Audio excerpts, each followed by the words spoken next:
सहर लोकाते बेटा पूछक लो तो किरे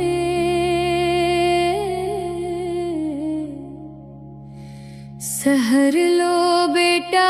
दारू पिया थसरे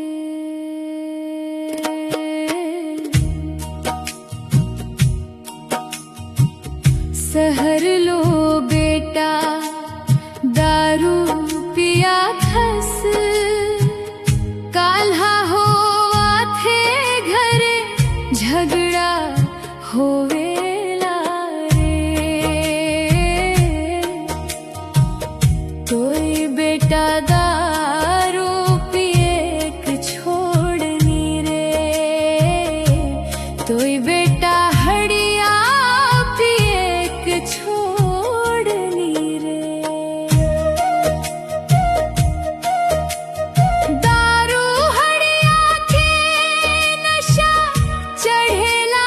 रे घर के बर्तन धीरे धीरे बिकेला रे खेती बाड़ी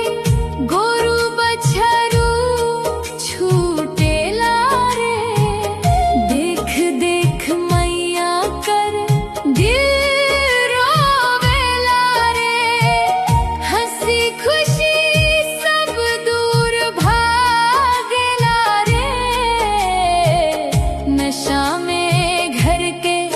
उजियार में टेला रे सहर लो बेटा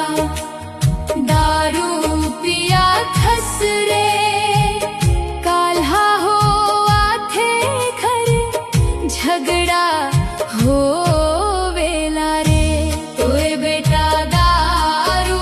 पिए के छोड़नी रे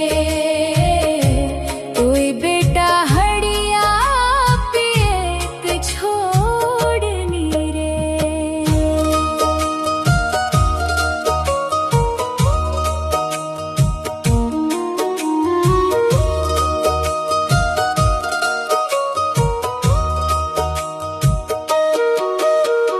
नन्हा नन्हा बच्चा पढ़ाई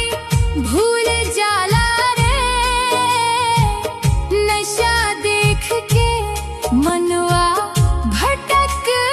जाला रे बिन बुद्धि के काम सब करेला रे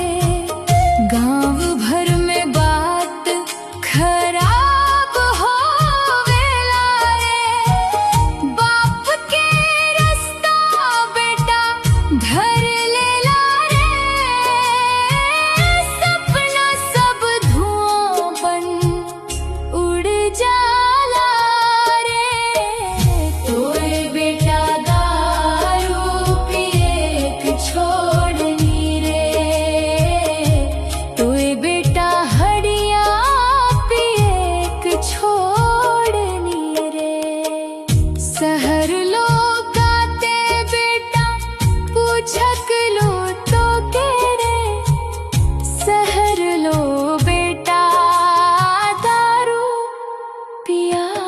थस रे काल्हा होवा थे घरे